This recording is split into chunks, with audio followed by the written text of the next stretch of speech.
Yıllardır aynı soru, aynı şaka. İsmet Adalar nerede? Kemal Paşa tatlısı var da neden İsmet Paşa tatlısı yok? Kemal'e ermek diye deyim var da neden İsmet'e ermek diye yok? Diye dalga geçtiniz. Ben İsmet İnönü. Gelin size İsmet Paşa kimmiş, bu vatan için neler yapmış, adalar neredeymiş anlatayım. Acı kahvelerinizi alın ve arkanıza yaslanın. Gözlerimi 24 Eylül 1884 senesinde İzmir'de açtım. Doğumumdan birkaç yıl sonra babamın işi gereği Sivas'a göçmüşüz. Ben de zaten çocukluk devri olarak orayı hatırlarım. Arkadaşlarımla sokaklarda askercilik oynar, dedem gelince de onun 1854 senesindeki Rus Harbi'nde yaşadığı olayları dinlerdim. Tüm bunlar ilkokul eğitimim sonrasında gideceğim ortaokulu seçmemde kolaylık sağladı ve 1892 yılında askeri okula başladım. O vakitler askerliği seviyordum ama matematikle aram pek iyi değildi. O yüzden bir sene okulda kalarak ortaokulu 5 senede bitirdim. Bu olay yüzünden epey hırs yaptım ve sonrasında okuduğum okulları hep dereceyle bitirdim. Anlayacağınız ben kabiliyete sonradan keşfedilmiş bir çocuktum. Ortaokuldan sonra babam beni İstanbul'a Topçu Lisesi'nin sınavlarına getirdi. Toplam 12 kişi alacaklarmış. Babamın yüzünü kara çıkartmadım ve kabul edildim. Dedim ya bir kere hırs yapmıştım, Topçu Lisesi'ni birincilikle bitirmesem olmazdı. Bu başarım sayesinde de Erkan-ı Harbiye'ye girdim ve oradan da 1906 yılında Kurmay Yüzbaşı olarak mezun oldum. Sonrasında orduda birçok yerde, birçok görevde bulundum. 1907 yılında İttihat ve Terakki Cemiyeti ile tanıştım. Bu cemiyete ordudaki bazı yenilik isteyen askerler mensuptu. Ben de katıldım. Fakat 1908 yılına gelindiğinde cemiyetten ayrıldım. O vakitlerde siyasetle uğraşmak istemiyor, tüm dikkatimi askeri kabiliyetlerimi geliştirmeye vermek istiyordum. Orduda yıllar bu şekilde geçerken 1912'de binbaşılığa yükselerek Yemen Kuvvetleri Komutanlığı Kurmay Başkanı oldum. 1914 yılında 1. Dünya Savaşı'nın patlak vermesiyle yarbay oldum ve Genel Karargah 1. Şube Müdürü olarak atandım. Bundan bir sene sonra ise albay rütbesine terfi ettirildim. Oradan da Doğu ve Suriye cephelerinde oradan oraya harp etmeye gittim. Bu dönemde hayatımı sonuna kadar değiştirecek biriyle tanıştım. Mustafa Kemal. Bu isme tamamen yabancı değildim. Zira İttihat ve Terakki dönemlerinde olsun, lise zamanlarımda olsun bu isim kulağıma gelmişti. Ama birebir tanışmamız Kafkasya cephesinde oldu. Bu cephede onun emrinde çalışarak onun düşünce yapısını ve askeri dehasını tanımış oldum. Sonrasında farklı cephelerde savaşmış olsak da aramızdaki iletişimi hiç kesmedik. Cephelerin birinde yaralanmam üzerine İstanbul'a geri dönmek zorunda kaldım ve burada Harbiye Nezareti Müsteşarlığına atandım. Tam o sıralarda da Mondros Mütarekesi gündemdeydi. 30 Ekim 1918 tarihinde de antlaşma imzalandı. O zaman adalar da burada mı kaybedildi? Yok, burada kaybedilmedi. Az daha sabredin, size her şeyi detaylıca anlatacağım. Kaldığımız yerden devam edelim. Osmanlı 1. Dünya Savaşı'nı kaybetmiş, yapılan antlaşmayla birlikte de fiilen sona ermişti. Şehirlerimizde yabancı askerler cirit atıyor, Türklere zulümler yapıyorlardı. Biz ise gelen işgalci askerler tarafından ezilmiş bir şekilde tüm bu olanları çaresizce izliyorduk. Vatanı bu şekilde bırakmak içimize sinmiyordu ama elden de bir şey gelmiyordu. O vakitler bazen her şeyi bir kenara bırakıp köylü olmak bile geçiyordu içimden. Bu kapalı havada ışığımızı nereden bulacaktık bilmiyordum. Bir gün Mustafa Kemal beni yanına çağırdı. Şişli'de bir ev tutmuş, gittim masanın üzerine bir harita açarak mesela hiçbir sıfat ve selahiyetim olmaksızın Anadolu'ya geçmek ve orada kurtuluş çarelerini aramak için en müsait mıntıka ve beni o mıntıkaya götürecek en kolay yol neresi olabilir diye sordu. Bu soru karşısında hayrete düşmüştüm. Demek ki aramızdan birileri hala umutlu, hala vatanı kurtarma planları yapıyor. Gözlerim dolarak mıntıkalar çok, yollar çok dedim. Bu konuşmanın üzerinden aylar geçti. Mustafa Kemal'in çağrısı üzerine Ankara'ya onun yanına geçtim ve Kurtuluş Savaşı boyunca da onun sağ kolu olarak yanından hiç ayrılmadım. Ankara'ya gittiğimi öğrenen İstanbul hükümeti ben ve silah arkadaşlarıma idam cezası vermişlerdi. Artık zaferden başka şansımız yoktu. 3 Mayıs 1920 tarihinde Mustafa Kemal tarafından Genelkurmay Başkanı olarak tayin edildim. Çok geçmeden de Batı Cephesi'nin Kuzey Kesimi Kumandanlığına atandım. Burada amacımız Kuvayi Milliye'yi düzenli bir ordu haline dönüştürerek durdurulamayan Yunan taarruzuna son vermekti. Öyle de yaptık. 1. ve 2. İnönü Savaşlarında Yunanlıları mağlubiyete uğratarak geri püskürttük. Bu savaşlardaki başarılarım sayesinde de yıllardır taşımış olduğum albay rütbesinden tuğgeneral rütbesine terfi edildim ve paşa oldum. O vakitlerde bir oğlum vardı. İsmi İzzet. Yanlarından ayrıldığım vakitlerde 1 yaşlarında ya var ya yoktu. Tabii cepheden cepheye koşarken hiç göremedim ama ara ara hanımdan aldığım mektuplarla bilgi alıyordum. İnönü savaşlarından sonra İzzet'in hastalandığını öğrendim. Eve doktor gönderterek muayene olmasını sağladım. Lakin savaşlar devam ediyordu. Hatta Kurtuluş Savaşı'nın tam ateş çemberinden geçtiği dönemlerdi. Sakarya Meydan Muharebesi'ni kazandıktan sonra eve telgraf çekip Konya'ya yerleşmelerini söyledim. Tam 2 yıl olmuştu görüşmeyeli. Fırsat bulduğum bir vakit yanlarına gittim. Vardığımda oğlum İzzet'in daha 2 yaşındayken öldüğünü öğrendim. Dünyam başıma yıkıldı. Hanım bu telaşlı günlerde benden saklamış. Bir şey diyemedim. Çok vaktim de yoktu zaten. Onunla özlem giderdikten sonra cepheye geri döndüm.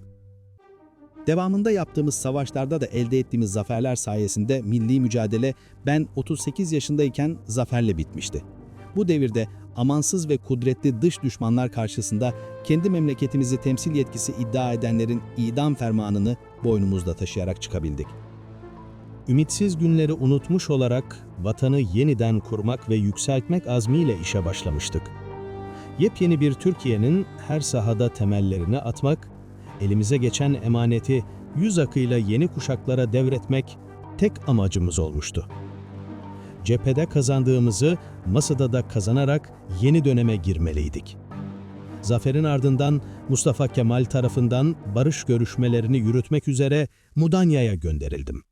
Bu görüşmelere giderken askeri üniformalarımla gittim.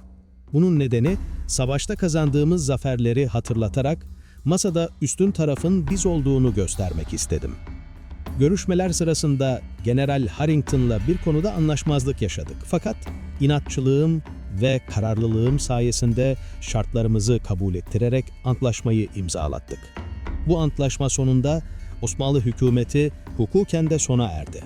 Mudanya Mütarekesi'nden sonra ise yeni devletin egemenliğini ve bağımsızlığını onaylayan, ayrıca Sevr Antlaşması'nı ve Mondros Mütarekesi'ni geçersiz kılan Lozan Antlaşması'nı imzalamaya gittik. Mustafa Kemal bu antlaşma için bana, barış için fedakarlık yapılabilir fakat bağımsızlık için asla diye telgraf çekmişti. Ben de bu söz aklımda bir şekilde masaya oturmuştum. Nitekim Paşa'nın dediği gibi bağımsızlığımızdan ödün vermeyecek şekilde bu antlaşmayı Türk milletine kazandırmıştım. Artık resmi olarak Türkiye Cumhuriyet Devleti'ni kurmuş olmuştuk. Devleti de kurduğumuza göre adaları Lozan'da verdik o zaman. İşin aslı öyle değil. Biz adaları çoktan kaybetmiştik. İtalyanlarla yaptığımız Trablusgarp Harbi'ni devletin yetersizlikleri yüzünden kaybetmemiz üzerine 18 Ekim 1912 yılında Uşi Antlaşması imzaladık. Bu antlaşmaya göre 12 adayı İtalyanlara bırakmak zorunda kaldık.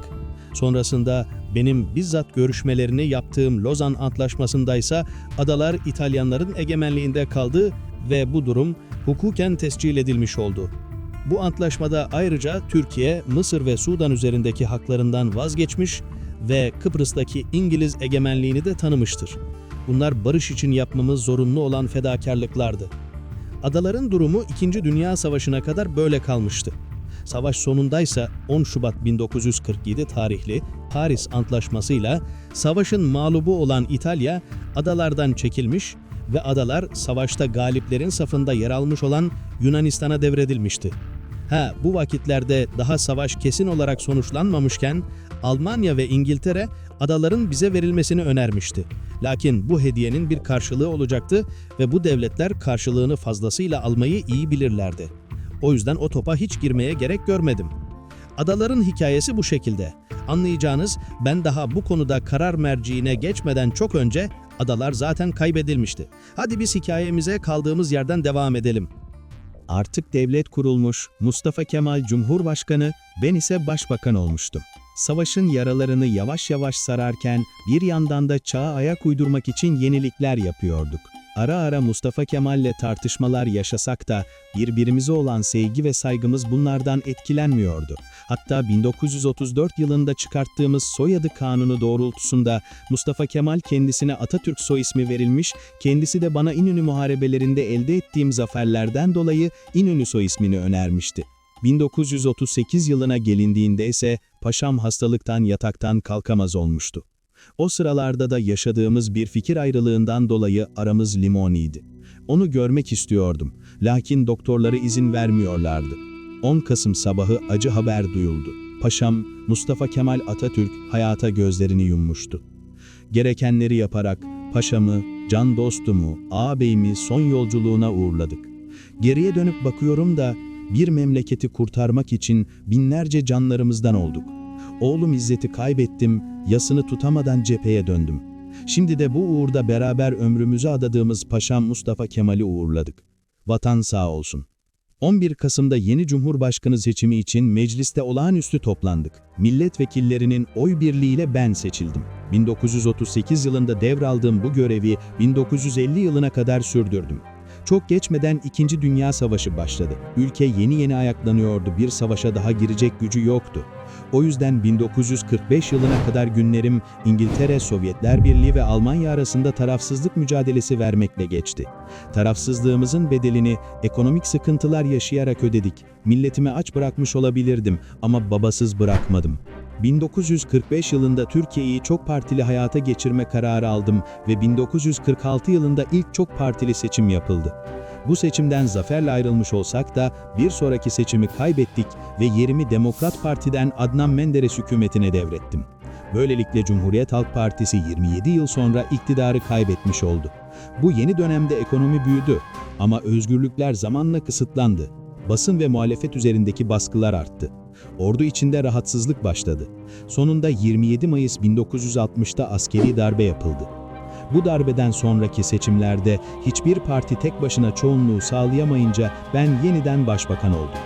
Bu görevimi de 1955 yılına kadar yerine getirdikten sonra yaşlılıktan dolayı istifa ettim. Fakat 1972 yılına kadar CHP Genel Başkanlığı yaparak siyasette kaldım. Sonrasında yerimi Bülent Ecevit'e bıraktım ve 25 Aralık 1973 yılında Anıtkabir'de paşamın tam karşısına defnedilmek üzere son nefesimi verdim. Benim hikayem bu şekildeydi. Osmanlı'nın son günlerini yaşadığımız gençliğimizde yeni bir devlet uğruna her şeyimizi feda ettik. Sahi, sonunu gördüğümüz bu Osmanlı'nın kuruluşu nasıl oldu acaba? Osman Bey devleti kurarken nelerini feda etti?